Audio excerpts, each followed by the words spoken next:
მოგესალმებით. უკრაინაში გამსხდარი დიდი კორუფციული სკანდალის ფონზე ევროკავშირის ლიდერების განცხადებები სულ უფრო უცნაური ხდება. ამ უცნაურობაში იგულისხმება ისიც, რომ თითქმის არავინ ითხოვს სკანდალის გამოძიებასა და დამნაშავეების გამოვლენას, მით უმეტეს აუდიტის სამსახურის წარმომადგენლების გაგზავნას და ევროკავშირის დახმარების ხარჯების შესწავლას. ამას ზემოდან ისიც ემატება, რომ არის გაუთავებელი საუბარი უკრაინის ევროკავშირში გაწევრიანებაზე, თან სხვადასხვა ფორმებს იგონებენ საიმისოდ, რომ ოპტიმალური სათავისო გამოსავალი მოიფიქრონ, ანუ უკრაინას არც ხმის უფლება ჰქონდეს, მაგრამ უფრო მარტივად სამართავი გახდეს. ბოლო ასეთი უცნაური განცხადება უკრაინის ევროკავშირში წევრობაზე გერმანიის კანცლერმა გააკეთა. გერმანიის კანცლერი ევროკრატების რიცხვში ერთ-ერთი წონიანი და ძლიერი წარმომადგენელია. ოღონდ მისი ეს სიძლიერე არა იმდენად შიდა მხარდაჭერასა და მაღალ რეიტინგებს, არამედ Deep State-ის მიმართ ლოიალურ დამოკიდებულებასა და შესაბამისი პოლიტიკის გატარებას გულისხმობს. დღევანდელი მოცემულობით ფრიდრიხ მერცი იცავს და აჟღერებს არა გერმანიისა და გერმანელების ინტერესებს, არამედ გლობალისტურ და ნეოლიბერალურ ინტერესებს. შესაბამისად, მისი განცხადებებიც ამ ჭრილში უნდა განვიხილოთ. რა საჭიროა გერმანიისთვის ან ბრიუსელისთვის ისეთი იდეის გააქტიურება, რაც უპრეცედენტოა? რატომ უნდა კეთდებოდეს ევროკავშირში უკრაინის ასოცირებულ წევრობაზე შეთავაზებები? თუ უკრაინას ხმის უფლება არ ექნება, მაშინ თავად უკრაინას რაში სჭირდება ასეთი ასოცირებული წევრობა ევროკავშირში? გასაგებია, რომ ზელენსკიმ მერცის წინადადებაზე უარი განაცხადა, მაგრამ სავარაუდოდ აქ მხოლოდ იმაზე არ უნდა იყოს საუბარი, რამდენად აწყობს ან არ აწყობს უკრაინას ევროკავშირში ასეთი უუფლებო წევრობა. შეიძლება ისეთი აზრის გამოთქმა, რომ ბრიუსელის ბიუროკრატიას სჭირდება პრეცედენტი, რომ არსებობენ ევროკავშირის წევრები, რომელთაც ხმის უფლება არ აქვთ. გადაწყვეტილების მიღების პროცესზე ვერ ახდენენ გავლენას, მაგრამ გარეგნულად ევროკავშირის წევრები არიან. ამ ფორმით ვიღებთ ევროკავშირს, რომელსაც წევრი ქვეყნების ლიდერები მართავენ არა კონსენსუსის წესით, არამედ დიდი ალბათობით უმრავლესობით. სწორედ აქ უნდა გავიხსენოთ ის კამპანია, რაც ევროკავშირში უკვე დაწყებულია იმაზე, რომ ხმის მიცემა კვალიფიციური უმრავლესობის წესით ხდებოდეს, კონსენსუსის წესი კი გაუქმდეს. ამ სქემაში, როგორც ჩანს, უკრაინის როლი ზუსტად იგივეა, რაც სხვაგან. ევროკავშირის ზოგადი დასუსტება და მისი პოლიტიკური სისტემის უფრო გამარტივება სამართავად. სამწუხარო ის არის, რომ უკრაინის ომსა და უკრაინელების ინტერესებს ბრიუსელის ბიუროკრატია საკუთარი მიზნებისთვის იყენებს. ამერიკული გაზეთი Wall Street Journal წერდა, რომ უკრაინის ომი ევროპისა და ევროკავშირის ომი გახდა. პრინციპში ამაში არც ახალი არის რამე და არც გასაკვირი. ომის დაწყების დღიდან განსაკუთრებით ევროპამ საკუთარ თავზე აიღო უკრაინის გამარჯვების პასუხისმგებლობა და აქედან გამომდინარე ომში მხარედ დაფიქსირდა. როგორც ჩანს, ომი ევროკავშირისთვის საკუთარი გახდა არა მხოლოდ იმიტომ, რომ რუსეთის სტრატეგიული დასუსტება არის მიზნად დასახული, არამედ იმიტომაც, რომ Deep State-ის მართულმა ევრობიუროკრატიამ საკუთარი ძალაუფლება უფრო გააძლიეროს ევროკავშირის შიგნით. ანი ნადირაშვილის სიუჟეტში ნახავთ, თუ როგორ გამოიყურება უკრაინისადმი გაკეთებული უცნაური შეთავაზება. უკრაინას უნდა მიენიჭოს ასოცირებული წევრის სტატუსი ევროკავშირის ინსტიტუტებში, როგორც შუალედური ნაბიჯი გაწევრიანების გზაზე.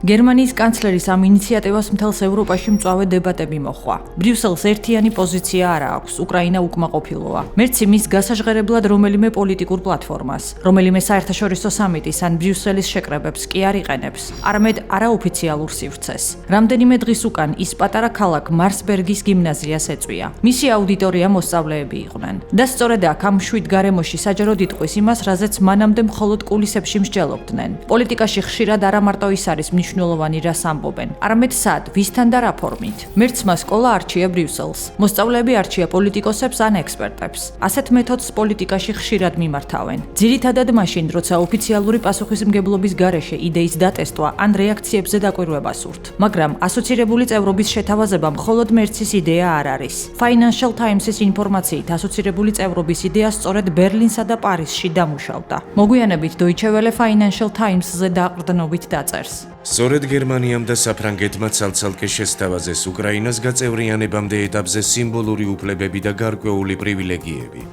შტუტგარტ ცაიტუნგი კანცლერის მიერ გაჟღერებულ იდეას მხარს მაშინვე დაუჭერს. ეს იქნებოდა კონკრეტული სიგნალი უკრაინის ხალხისთვის, რომ მათი ხანგრძლივი და რთული გზა საბოლოოდ შედეგს გამოიღებს. Financial Times-ის ინფორმაციით საფრანგეთმა და გერმანიამ შესაბამისი დოკუმენტებიც კი მოამზადეს, რომლებშიც დეტალურად არის აღწერილი მათ მიერ შეთავაზებული მოდელი. ამ დოკუმენტებიდან ჩანს, რომ ბერლინი და პარიზი უკრაინის ევროკავშირში შუალედურ წევრობაში ხედავენ სიმბოლურ ღირებულებას და ქვეყნის მოსახლეობისთვის შესამჩნევ პროგრესს. მაგრამ უკრაინის პრეზიდენტი წინააღმდეგია. ზელენსკი იტყვის, რომ უკრაინა სიმბოლურად არ იბრძვის და საერთოდაც იბრძვის მათ შორის ევროპელების თავისუფლებისთვისაც. ამიტომაც სჭირდება რეალური წევრობა და არა სიმბოლური. უკრაინის გარეშე სრულფასოვანი ევროპული პროექტი ვერ იარსებებს და უკრაინის ადგილი ევროკავშირში ასევე უნდა იყოს სრულფასოვანი და თანასწორუფლებიანი. არგუმენტები აქვს როგორც გერმანიის კანცლერს, ისე უკრაინის პრეზიდენტს. ერთი ამ ახალი მოდელის მხოლოდ პლუსებს ეყრდნობა, მეორე მხოლოდ მინუსებს. მაგალითად, მერცს მოსწონს, რომ ასოცირებული წევრის სტატუსი კიევს ისეთ უპირატესობას მისცემს, როგორიც არის ევროკომისიისა და ევროპული საბჭოს სხდომებში მონაწილეობა. თუმცა ზელენსკი უკმაყოფილოა. მან იცის, მხოლოდ დასწრების უფლება გავლენის შესაძლებლობას არ აძლევს. ასეთი სტატუსი მას ევროკავშირის გადაწყვეტილებების მიღებაში მონაწილეობას არ აძლევს. კიდევ ერთი მნიშვნელოვანი მაგალითი. გერმანიის კანცლერი ოფიციალურ წერილს ბრიუსელსაც გაუგზავნის და ახალი იდეის ლოგიკას ხსნის. მერცი მიიჩნევს, რომ უკრაინის ევროკავშირში დროული და კანონიერად სრულფასოვანი გაწევრიანება ამ ეტაპზე არარეალისტურია. ცხადია, რომ ჩვენ ვერ შევძლებთ გაწევრიანების პროცესის მოკლევადიან პერიოდში დასრულებას. წერს იგი. მიზეზებად მერცი ასახელებს უთვალავ დაბრკოლებას და ევროკავშირის რამდენიმე წევრ ქვეყანაში პოლიტიკურად რთულ რატიფიკაციის პროცედურებს.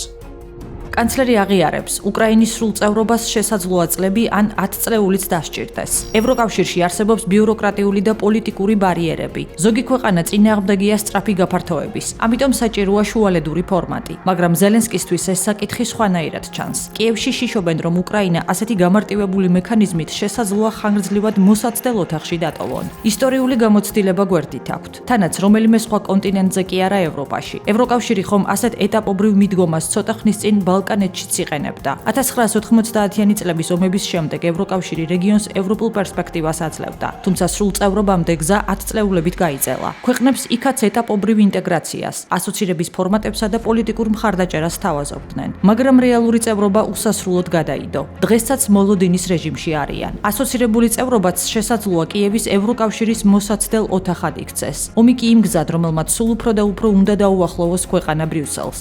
ყველაფერი ხომ სწორედ ომით კი არა ომში ჩართვის პერსპექტივით დაიწყო. რუსეთის სრულმასშტაბიანი შეჭრის დღეს 24 თებერვალს ევროკავშირის ლიდერები ბრიუსელში საგანგებო სამიტზე შეიკრიბნენ. ურსულა ფონ დერ ლაიენი უკვე ამბობდა: უკრაინა ერთ-ერთი ჩვენთაგანია. ჩვენ გვინდა რომ ისინი ჩვენს რიგებში შემოვიდნენ. 28 თებერვალს, ანუ ომიდან მეოთხე დღეს, ზელენსკიმ, პრემიერ-მინისტრმა შმიგალმა და პარლამენტის თავმჯდომარემ სტეფანჩუკმა ოფიციალურად მოაწერეს ხელი ევროკავშირში გაწევრიანების განაცხადს. 2022 წლის ივნისში კანდიდატის სტატუსი მისცეს. სტატუსს მიიღებს მას შემდეგ, რაც კიევი ომის კურსს ოფიციალურად აირჩევს. იტყვის, რომ იბრძოლებს.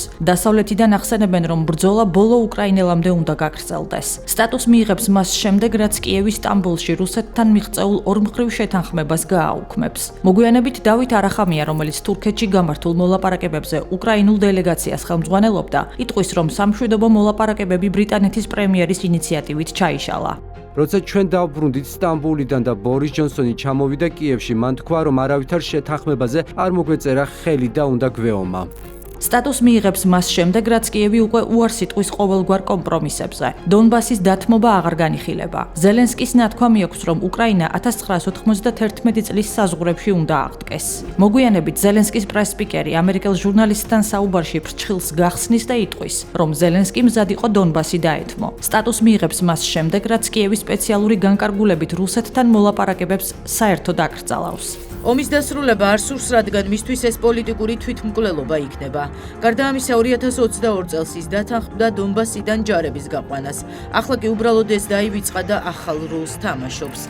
სწორედ ეს იქნება სტატუსის მიღების კონტექსტი. უკან დასახევი გზა მოჭრილია. ამიტომაც გადის ევროპული ინტეგრაცია ომის გაგრძელების ფონზე. ომი უკვე მეოთხე წელია მიდის. უკრაინის ზარალი კოლოსალურია. ევროკავშირის ეკონომიკა კრიზისშია, მაგრამ ევროკრატია მხარს მაინც ომის გაგრძელებას უჭერს. ომი კი ჩიხში შევიდა. ფრონტის გასაძლიერებელ ფინანსურ რესურსს ევროკრატები რთულად აგროვებენ. კიევს სტიმული სჭირდება და სწორედ აქ წინა პლანზე გერმანიის კანცლერი გამოდის და უკრაინას ასოცირებულ წევრობას პირდება. უკრაინის პრეზიდენტი ბრიუსელს წერილს და შეთავაზებას უსამართლოს უწოდებს.